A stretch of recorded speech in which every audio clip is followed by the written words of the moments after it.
Hello नमस्कार दोस्तों, कैसे हैं आप सब। आप सबके लिए एक बड़ी खुशखबरी है कि अभी अभी बिहार लोक सेवा आयोग ने 69th बीपीएससी के लिए नोटिफिकेशन जारी कर दिया है। तो ऐसे अभ्यर्थी जिनका यूपीएससी और यूपीपीसीएस 2023 की प्रारंभिक परीक्षा में किन्हीं कारणों से नहीं हो पाया था, तो वो बीपीएससी में अभी से लग जाएं। और बिहार लोक सेवा आयोग की 68th बीपीएससी की जो मेंस परीक्षा है, जो अभी देकर खाली हुए हैं, उनके लिए भी एक बढ़िया अवसर है। तो हम लोग प्रत्येक बिंदु पे बात करेंगे, क्या क्या नोटिफिकेशन में दिया गया है, क्या क्या ध्यान रखना है और सिलेबस क्या है, क्या क्या परीक्षा कैसे होगी। ठीक है, तो आपको ध्यान रखना है, पूरा वीडियो देखिएगा। तो चलिए शुरुआत से देखते हैं। तो 69th बीपीएससी का ये है नोटिफिकेशन। अब देखिए, कुछ जो परीक्षाएं हैं उनके लिए न्यूनतम उम्र क्या है, 20 साल है, कुछ के लिए 22 साल है और कुछ के लिए 21 साल है। यहाँ आप देख सकते हैं, तो आप वीडियो पॉज करके ये देख लीजिएगा।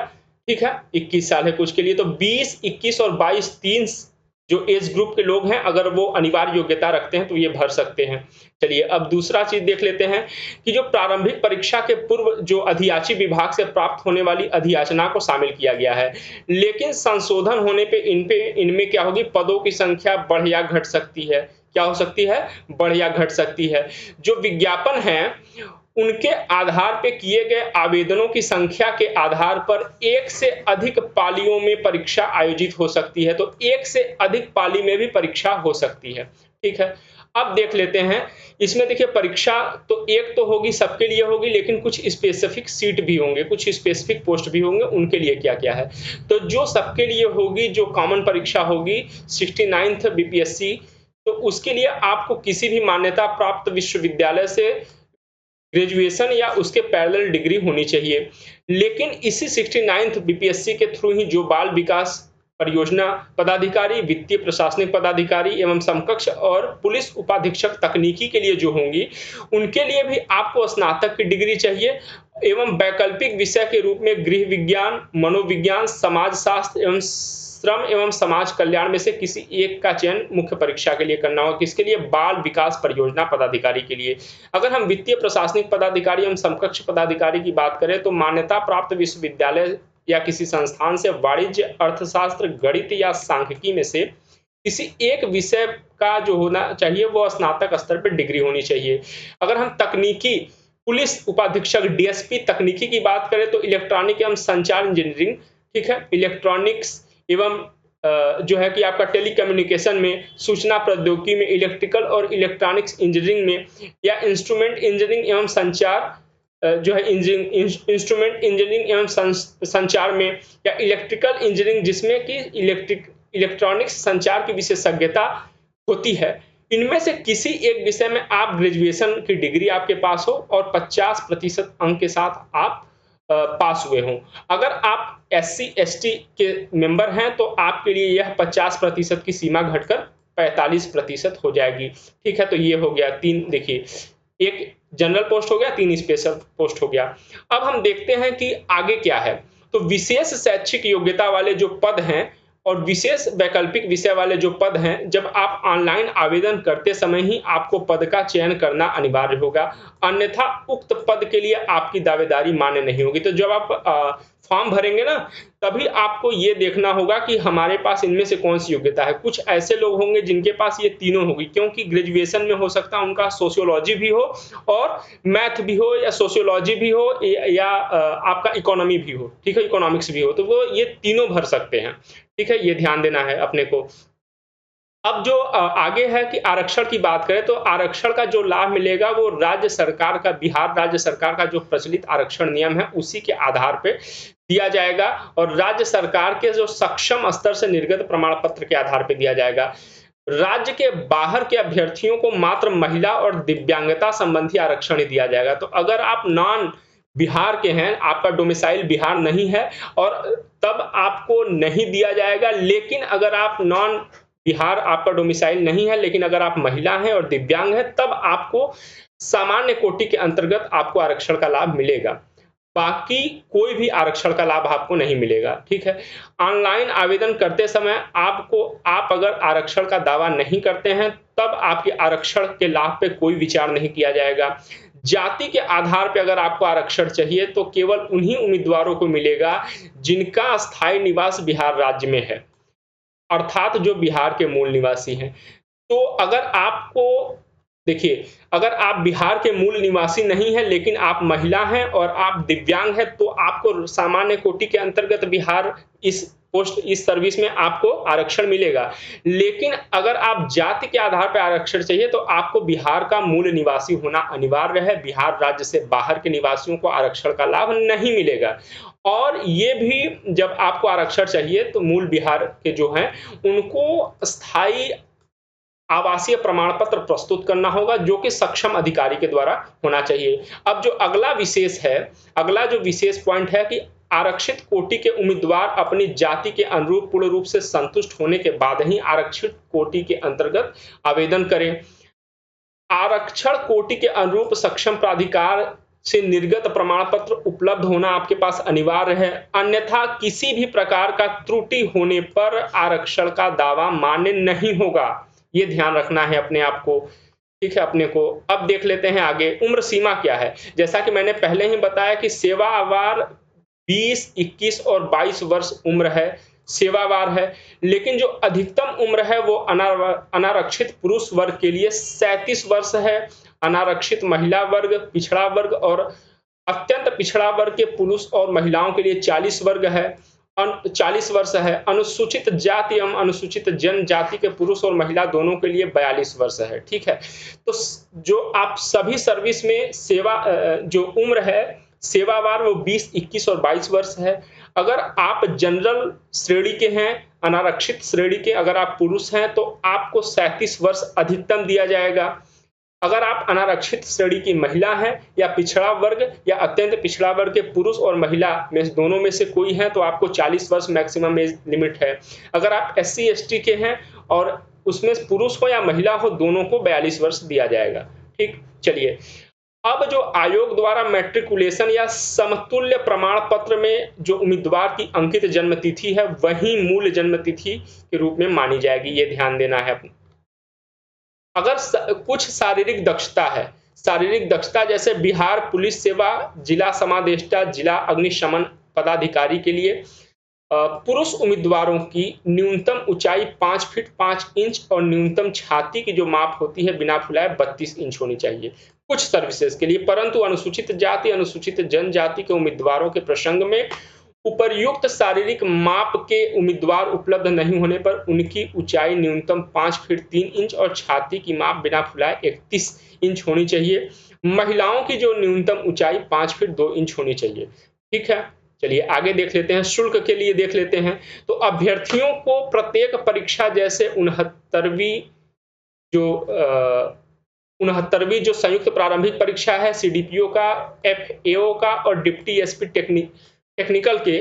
तकनीकी के लिए बायोमेट्रिक फी के रूप में 200 रुपए तथा अलग अलग प्रत्येक परीक्षा जैसे 69वीं संयुक्त प्रारंभिक परीक्षा के लिए CDPO, FAO और डिप्टी SP टेक्निकल के लिए कोटिवार निम्न शुल्क जमा करना होगा। आपका जो बायोमेट्रिक फी है उसके लिए 200 रुपए एक्स्ट्रा लिए जाएंगे। लेकिन कुछ ऐसे अभ्यर्थियों के लिए जिनका जो ऑनलाइन आवेदन पत्र में पहचान पत्र के रूप में आधार संख्या अंकित करते हैं, ऐसे अभ्यर्थी उनको बायोमेट्रिक फी के रूप में 200 रुपए का अतिरिक्त शुल्क का भुगतान करना नहीं होगा, ये ध्यान रखना है। अगर आप कोई और ID कार्ड के रूप में आधार कार्ड से अलग कुछ प्रस्तुत करते हैं तो आपको 200 रुपए एक्स्ट्रा देने होंगे बायोमेट्रिक फी के रूप में। अगर आप आधार कार्ड करते हैं तो आपको कोई भी एक्स्ट्रा फी नहीं देना पड़ेगा, ये 200 रुपए। तब आपको केवल जो कोटिवार शुल्क जमा करना होगा केवल वही करना होगा। तो जो सामान्य अभ्यर्थी होंगे, मतलब सामान्य अभ्यर्थी या बिहार से बाहर के अभ्यर्थी, सभी अभ्यर्थी, ठीक है, 600 रुपए उनके लिए फी है। केवल बिहार राज्य के अनुसूचित जाति अनुसूचित जनजाति के लिए 150 रुपए है। बिहार राज्य के अस्थायी निवासी सभी आरक्षित अनारक्षित वर्ग की महिला उम्मीदवारों के लिए 150 रुपए है। दिव्यांग अभ्यर्थी जो कि 40% या उससे अधिक है उनके लिए 150 रुपए है। और अन्य सभी उम्मीदवार जो इस श्रेणी में, इन पांचों श्रेणी में नहीं आते उनके लिए 600 रुपए है, ठीक। चलिए आगे देख लेते हैं कुछ। अब एकीकृत संयुक्त प्रतियोगिता परीक्षा की जो परीक्षा संरचना है जो कि महत्वपूर्ण है समझना, इसे किसी भी परीक्षा को पास करने के लिए बहुत आसानी होती है। तो जो सामान्य अध्ययन की पेपर होगी, सभी प्रश्न क्या होंगे, वस्तुनिष्ठ प्रकृति के होंगे, बहुविकल्पीय होंगे। परीक्षा की अवधि 2 घंटे की होगी और कुल 150 अंक होंगे। और प्रश्नवार बहुविकल्पीय उत्तरों में से प्रश्नवार किसी एक उत्तर का आपका चयन अपेक्षित होगा। ध्यान रखना है कि अब गलत उत्तर के लिए बीपीएससी निगेटिव मार्किंग भी करती है, ये जो प्रारंभिक परीक्षा है यह महज जांच परीक्षा होगी। मुख्य परीक्षा हेतु उम्मीदवारों का चयन किया जाएगा और जो मुख्य परीक्षा के लिए चुने जाने वाले उम्मीदवारों की संख्या होगी कुल संसूचित रिक्तियों की 10 गुनी होगी। मतलब जितनी रिक्तियां हैं उसकी 10 गुनी होगी, ये संख्या 10 गुनी होगी। ठीक है, उतने ही लोग पास होंगे। चलिए, अब यहाँ पे आपको सिलेबस दिया हुआ है, सिलेबस सबको पता है, आप देख लीजिएगा पॉज करके। अच्छा, और इसमें कुछ है नहीं। देखिए यहाँ पे कुछ और है जो विशेष चीज है कि बिहार के संकल्प ज्ञापांक संख्या 962 दिनांक 22/1/21 के द्वारा प्रारंभिक परीक्षा में सामान्य वर्ग के लिए 40%, ध्यान रखिएगा सामान्य वर्ग के लिए 40%, ओबीसी के लिए 36.5%, अत्यंत पिछड़ा वर्ग के लिए 34%, अनुसूचित जाति जनजाति महिलाओं तथा निशक्तता से ग्रस्त मतलब जिनको दिव्यांग भी कहा जाता है उम्मीदवारों के लिए 32% निर्धारित न्यूनतम अर्हतांक प्राप्त करना अनिवार्य होगा, अन्यथा वो प्रतियोगिता से बाहर हो जाएंगे। ये प्रारंभिक परीक्षा की बात करी जा रही है, इसमें इतना प्राप्त करना अनिवार्य होगा। उसी के बाद आपका कट ऑफ आप जो है कि कट ऑफ तय होगा कि आप मेंस के लिए आप सेलेक्ट हो रहे हैं कि नहीं हो रहे हैं। अब अगर आगे देख लेते हैं तो ये जो मुख्य परीक्षा है, मुख्य परीक्षा का भी इसी समय दे दिया। जो संयुक्त प्रतियोगिता परीक्षा होगी कॉमन सबके लिए, उसका जो मुख्य परीक्षा के लिए जो अनिवार्य विषय है उसमें हम लोग देख लेते हैं सामान्य हिंदी 100 अंक का होगा। इस विषय में 30% आपको अंक प्राप्त करना अनिवार्य होगा, लेकिन अगर आप 30% अंक प्राप्त नहीं करते हैं तो आप फेल हो जाएंगे मुख्य परीक्षा से। अगर आप 30% या 30% से अधिक अंक प्राप्त करते हैं तब आपको मुख्य परीक्षा के और भी पेपर चेक किए जाएंगे, लेकिन जो मेधा सूची बनाई जाएगी इसमें इसकी गणना नहीं करी जाएगी। सामान्य अध्ययन प्रश्न पत्र 2 300 अंकों का होगा, जीएस प्रश्न पत्र 3 300 अंकों का होगा, निबंध आपका 300 अंकों का होगा। ठीक है, तो इस तरीके से ये हो गया आपके कुल 1000 अंक हो गए। ठीक, अब जो वैकल्पिक विषय है इनमें क्या होंगे 100 प्रश्न होंगे, 100 अंक के 100 प्रश्न होंगे जो कि वस्तुनिष्ठ या एमसीक्यू आधारित होंगे। इनमें भी आपको न्यूनतम प्राप्तांक प्राप्त करना अनिवार्य होगा जो कि राज्य सरकार द्वारा निर्धारित किया गया है। ठीक है, लेकिन मेधा निर्धारण में इनकी भी गणना नहीं की जाएगी। मतलब आपको इंटरव्यू के लिए जब कॉलिंग होगी तो केवल इन्हीं 3 पेपरों के आधार पे होगी, लेकिन ये दोनों पेपर सामान्य हिंदी और वैकल्पिक विषय आपको पास करना अनिवार्य है। अब इसी आधार पे जो है कि बाल विकास परियोजना पदाधिकारी के लिए भी वही है लगभग सिलेबस, लेकिन इसमें निबंध नहीं है, देख सकते हैं निबंध नहीं है। यहाँ इनका दूसरा वैकल्पिक विषय है जो कि हम लोगों ने शुरुआत में ही देख लिया था। वित्तीय प्रशासनिक पदाधिकारी के लिए अगर देखें तो इसमें भी निबंध नहीं है, बाकी प्रक्रिया सभी वही है। इनके भी जो वैकल्पिक विषय हम लोग पहले से ही डिस्कस कर चुके हैं।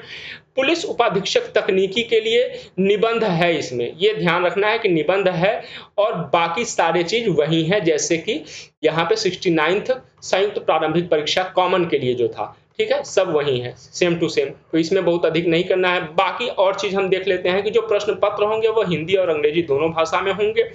आप हिंदी, आपके उत्तर हिंदी देवनागरी मतलब हिंदी देवनागरी लिपि, अंग्रेजी या उर्दू लिपि में से किसी एक ही भाषा में आप उत्तर देंगे। अन्य भाषा में उत्तर देने की छूट उम्मीदवारों की नहीं होगी। तो आप हिंदी जिसकी लिपि देवनागरी होगी, अंग्रेजी या उर्दू लिपि में आप परीक्षा देंगे। ठीक है, भाषेत्तर विषयों की। ठीक, चलिए, दूसरा यह है कि अगर विकल्प लेने वाले उम्मीदवार यदि चाहे तो केवल तकनीकी शब्द या वाक्यांश या उद्धृत कोई अंश जो कि चुनी हुई भाषा के साथ अंग्रेजी रूपांतरण दे सकते हैं। भिन्न स्थिति होने पर ऐसे उत्तर पुस्तिकाओं को मान्य करने या न करने का आयोग निर्णय लेगा इस संबंध में। तो कहने का मतलब अगर कोई टर्म है तो आप उसे ले सकते हैं, जैसे सिस्मोग्राफ है तो सिस्मोग्राफ आप इंग्लिश में भी लिख सकते हैं, हिंदी में भी लिख सकते हैं। ठीक है, ऐसे टर्म्स। चलिए, अगर हम और बाकी देखें तो यहाँ पे भी वो है आपके मुख्य परीक्षा के लिए न्यूनतम अर्हतांक आपको प्राप्त करना होगा, जैसे कि जो सामान्य वर्ग के लिए 40% है, पिछड़ा वर्ग के लिए 36.5% है, अत्यंत पिछड़ा वर्ग के लिए 34% है। अनुसूचित जाति, जनजाति, महिलाओं, निःशक्तता से ग्रस्त उम्मीदवारों के लिए 32%। ये मुख्य परीक्षा में भी न्यूनतम आपको इतना अर्हतांक प्राप्त करना होगा, अन्यथा प्रतियोगिता से बाहर हो जाएंगे। इतना जब अंक प्राप्त करेंगे उसके बाद मेधा सूची में आप शामिल होंगे, तब डिसीजन होगा कि आप जो है इंटरव्यू के लिए क्वालिफाई कर रहे हैं कि नहीं कर रहे हैं। मुख्य परीक्षा में प्राप्तांकों के आधार पर व्यक्तित्व परीक्षण के लिए बुलाए जाने वाले उम्मीदवारों की संख्या जो अधियाचना होगी रिक्तियों की, उसकी 2.5 गुनी होगी। मतलब जितने सीट होंगे उनके 10 गुना अभ्यर्थियों को मुख्य परीक्षा के लिए बुलाया जाएगा। बाकी जितने सीट होंगे उनके 2.5 गुना अभ्यर्थियों को इंटरव्यू के लिए बुलाया जाएगा। व्यक्तित्व परीक्षण 120 अंकों का होगा। व्यक्तित्व परीक्षण हेतु आमंत्रित उम्मीदवारों को व्यक्तित्व परीक्षण में भाग लेना अनिवार्य है, अन्यथा वे अंतिम परीक्षा फल हेतु बनाए जाने वाले मेधा सूची में शामिल नहीं किए जाएंगे।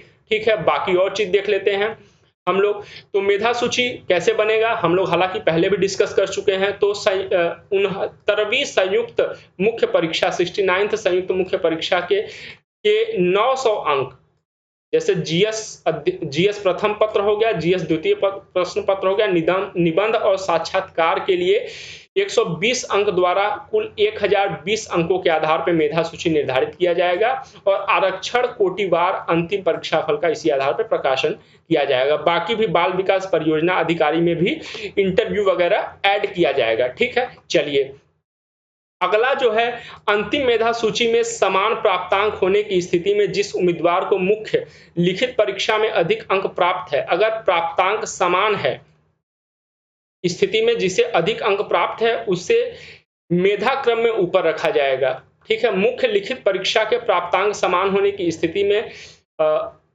वैकल्पिक विषय के प्राप्तांक के अनुसार मेधा क्रम निर्धारित किया जाएगा। समझ में आ रहा है ना सारी बात, कि अगर आपका अंतिम मेधा सूची में प्राप्तांक समान है तो जिन्होंने मुख्य परीक्षा में अधिक अंक प्राप्त किया है उन्हें रखा जाएगा, और मुख्य परीक्षा के प्राप्तांक समान होने की स्थिति में जिन्होंने वैकल्पिक परीक्षा में वैकल्पिक विषय में प्राप्तांक अधिक पाया है उन्हें मेधा क्रम में ऊपर रखा जाएगा। अगर वैकल्पिक विषय में प्राप्तांक समान होने की स्थिति में उम्मीदवारों की जन्मतिथि के आधार पर अधिक उम्र तथा जन्मतिथि समान होने पर उम्मीदवार के नाम को देवनागरी लिपि में वर्णमाला के अनुसार मेधा क्रम में स्थान दिया जाएगा। मतलब इस बार 69th बीपीएससी के लिए बिहार सरकार ने पूरी, मतलब बिहार लोक सेवा आयोग ने पूरी तरीके से कमर कस दी है कि कोई भी गलती न होने पाए, कोई भी विवाद की स्थिति न होने पाए। ठीक है, वैसे अभ्यर्थी जो प्रारंभिक परीक्षा में सम्मिलित होने के हकदार नहीं होंगे, जिन्हें संघ लोक सेवा आयोग, किसी राज्य लोक सेवा आयोग या अन्य चयन आयोग द्वारा निर्दिष्ट अवधि तक कदाचार के मामलों में परीक्षा से वंचित कर दिया गया है। कहने का मतलब आपको किसी भी परीक्षा से डिबार किया गया है, आप 69th बीपीएससी के प्रारंभिक परीक्षा में आप हकदार नहीं होंगे बैठने के लिए। ठीक, और आप जब ये फॉर्म भरेंगे तो ऑनलाइन आवेदन करेंगे तो आप कोई भी गलत सूचना, भ्रामक सूचना मत दीजिएगा, नहीं तो आप उसके लिए स्वयं जिम्मेदार होंगे, और इस संदर्भ में निर्णय लेने का पूरा अंतिम अधिकार आयोग के पास होगा। बाकी चीज हम लोग देख लेते हैं। 15/7/2023 से ऑनलाइन आवेदन पत्र भरे जाएंगे। 15/7 का मतलब 15 जुलाई से, और 5 अगस्त तक आवेदन पत्र भरने की अंतिम तिथि होगी। आप जब आवेदन पत्र भरेंगे तो तुरंत हार्ड कॉपी, मतलब आप आवेदन पत्र भरेंगे तो आपको हार्ड कॉपी आयोग में नहीं भेजना है। कोई भी मतलब अभ्यर्थी द्वारा स्वतः हार्ड कॉपी में आवेदन या कोई भी पूरक कागजात यदि दिया जाता है तो उस आधार पर वह अपने आवेदन का दावा नहीं करेगा। क्यों? क्योंकि आवेदन आपको केवल ऑनलाइन भरना है। ऑनलाइन आवेदन भरते समय अभ्यर्थियों को सभी संबंधित प्रमाण पत्र कागजात को पीडीएफ फॉर्मेट में उस स्थान पे यथास्थान पे अपलोड करना है, और अभ्यर्थी द्वारा ऑनलाइन आवेदन में भरे गए शैक्षणिक योग्यता, आरक्षण संबंधित दावों को सत्य मानते हुए परीक्षा में आयोजित करने की कार्रवाई की जाएगी, और जो नियुक्ति के समय वो उसका जांच किया जाएगा। तो इसलिए सभी सूचना सही भरिएगा प्लीज। वैसे अभ्यर्थी जिन्होंने अपना ऑनलाइन आवेदन की प्रक्रिया पूरी कर ली है फिर भी किसी त्रुटि के दृष्टिगत अपना आवेदन कैंसिल करना चाहते हैं, वे आवेदन करने की अंतिम सीमा से पूर्व अपने एप्लीकेशन को कैंसिल करते हुए उसी मोबाइल नंबर और ईमेल आईडी से दूसरा रजिस्ट्रेशन एवं नए सिरे से परीक्षा शुल्क का भुगतान करके आवेदन की प्रक्रिया पूर्ण कर सकते हैं। ऐसी स्थिति में पहले किया गया परीक्षा शुल्क भुगतान वापस नहीं किया जाएगा। कहने का मतलब अगर आपसे कोई गलती हो गई है तो जो अंतिम तिथि है आवेदन पत्र भरने की उसके पहले ही आप एप्लीकेशन को कैंसिल करिए, फिर आप उसी मोबाइल नंबर और उसी ईमेल आईडी का प्रयोग करते हुए दूसरा रजिस्ट्रेशन करिए, परीक्षा शुल्क वापस से जमा करिए, फिर आप भरेंगे। लेकिन जो पहले आपने परीक्षा शुल्क जमा किया है उसे वापस नहीं किया जाएगा। ठीक, आवेदन पत्र में अंतिम अंकित ईमेल आईडी, मोबाइल नंबर तथा प्राप्त यूजर नेम और पासवर्ड आप सुरक्षित रखिए। वे अंतिम परीक्षा फल के प्रकाशन तक इसे सुरक्षित करना है, इसलिए आवेदन पत्र भरने के क्रम में अपना ही मोबाइल नंबर और ईमेल आप डालें। ठीक, चलिए, अभ्यर्थी को ऑनलाइन आवेदन करते समय अपनी स्पष्ट तस्वीर खींच लेकर अपलोड करना है। जो अंग्रेजी में हस्ताक्षर या हिंदी में हस्ताक्षर आप करें वो बिल्कुल संतुष्ट हों कि वो अपलोड हो गया हो और सुस्पष्ट हो। ठीक है, बाकी अगर आपको श्रुति लेखक की किसी भी ऐसे अभ्यर्थी को जिनको श्रुति लेखक की आवश्यकता है तो आप वहीं पे आवेदन पत्र भरते समय ही आप उसी फॉर्म में आप निशान लगाएंगे कि हाँ, आप उसी में एस नो सेलेक्ट करेंगे कि आपको किसी भी श्रुति लेखक की आवश्यकता है कि नहीं। श्रुति लेखक का मतलब ऐसे अभ्यर्थी जो डिसेबल्ड हो कि वो टिक न कर सके, वो पढ़ न सके, देख न सके। ठीक है, ऐसे अभ्यर्थी। इस प्रतियोगिता परीक्षा में सम्मिलित होने वाले इच्छुक अभ्यर्थियों को यह भी निर्देश दिया जाता है कि वो अपने अद्यतन फोटोग्राफ की 5 प्रतियां अपने पास सुरक्षित रखेंगे ताकि आवश्यकता पड़ने पर या आयोग द्वारा मांगे जाने पर उनके द्वारा जमा किए जा सके। कहने का मतलब कि आप जो फोटो लगाएंगे वो आपके पास 5 कम से कम एक्स्ट्रा प्रति आपके पास होनी चाहिए कि जब आपसे आयोग मांगे तो आप वो आयोग को प्रस्तुत करें। ठीक, इसके अतिरिक्त विज्ञापन से संबंधित वर्णित सभी प्रमाण पत्र अंतिम रूप से भरे गए ऑनलाइन आवेदन पत्र के डैशबोर्ड से डाउनलोड करके हार्ड कॉपी अपने पास जरूर रख ले, तुरंत रख ले, क्योंकि किसी भी समय अगर आयोग आपसे हार्ड कॉपी मांगता है तो आपको निश्चित रूप से उसे प्रस्तुत करना होगा। अगर आप इस दिशा निर्देश का अनुपालन नहीं करते हैं तो अभ्यर्थियों की अर्हता के संबंध में निर्णय लेने का आयोग के पास स्वतंत्र अधिकार होगा, वो आपको परीक्षा में शामिल भी कर सकती है, नहीं भी कर सकती है। तो इसीलिए तुरंत आप उसे अपने पास डाउनलोड कर ले, यही बात इसमें कही जा रही है। लेकिन आप केवल ऑनलाइन आवेदन कर दे रहे हैं, उसी से आपकी अभ्यर्थिता सुनिश्चित नहीं मानी जाएगी। अभ्यर्थियों की अर्हता के संबंध में अभ्यर्थी द्वारा प्रस्तुत कागजातों के आधार पर अंतिम निर्णय किया जाए। कहने का मतलब आप कोई गलत सूचना भर के आप ये परीक्षा दे लिए, लेकिन इससे मतलब ये नहीं है कि आप परीक्षा एक बार दे लिए तो आपकी अभ्यर्थना सुनिश्चित है। आपको अगर जब कहा जाएगा तो आपको आवेदन जो आपने भरा है वो आपको प्रस्तुत करना होगा, अन्यथा आपको डिबार कर दिया जाएगा। परीक्षा में उत्तीर्ण होने पर संबंधित प्रमाण पत्र वही मान्य होंगे जो आपने आवेदन पत्र में प्रस्तुत किया है। कोई दूसरा प्रमाण पत्र आप बाद में नहीं यूज करेंगे। इस प्रतियोगिता परीक्षा है तो विस्तृत पाठ्यक्रम आयोग के वेबसाइट पर उपलब्ध है। आप यहाँ पे पाठ्यक्रम जाकर ढूंढ सकते हैं। मैं अपने टेलीग्राम चैनल में भी डाल दूंगा, डिस्क्रिप्शन में टेलीग्राम चैनल का लिंक है। तो ये पूरा हुआ, हालांकि लंबा हो गया, लेकिन ये पूरी बातें आपको ध्यान रखनी बहुत जरूरी थी, इसलिए थोड़ा ये लंबा हो गया। लेकिन जब तक आप ये पूरी बात सुनेंगे नहीं, पूरी बात देखेंगे नहीं, तब तक आखिर आप कैसे अच्छे से तैयारी कर पाएंगे। तो चलिए अभी से तुरंत तैयारी में लग जाइए। फॉर्म का जब डेट आएगा तो आप फॉर्म भरिएगा और अच्छे से तैयारी करिए, जिससे कि इस बार किसी भी स्थिति में, देखिए सीट ये है आपके सामने, ये सीट रहा, ठीक, ये सीट की संख्या है। तो चलिए फिर हम लोग मिलते हैं। और बहुत अधिक संभावना है कि अभी मैंने एक पोल कराया था कि अगली तैयारी किसके लिए करी जाए, तो बहुत 80% बच्चों ने यूपीएससी 2024 के प्रारंभिक परीक्षा की बात करी थी। तो अब हम लोग इस हिसाब से किया जाएगा कि उसमें यूपीएससी, यूपीपीसीएस, बीपीएससी की परीक्षा एकीकृत रूप से सभी साथ हो सके। तो हम लोग ज्योग्राफी के साथ अपनी क्लास शुरू कर रहे हैं, बिल्कुल फ्री है। और मैं खुद एक एस्पिरेंट हूँ और मैंने यूपीएससी मेंस मैंने 2 बार मैं अपीयर हुआ हूँ और यूपीपीसीएस का मेंस भी मैं 2 बार अपीयर हुआ हूँ। तो मुझे पता है कि क्या पढ़ना है, कैसे पढ़ना है। मैं उसमें आपकी भी हेल्प करूंगा और खुद मेरी भी हेल्प होगी। ठीक है, तो चलिए साथ मिलकर पढ़ते हैं, साथ मिलकर परीक्षा क्वालिफाई करते हैं। बहुत बहुत शुभकामनाएं आप सबको। जय हिंद, गुड नाइट।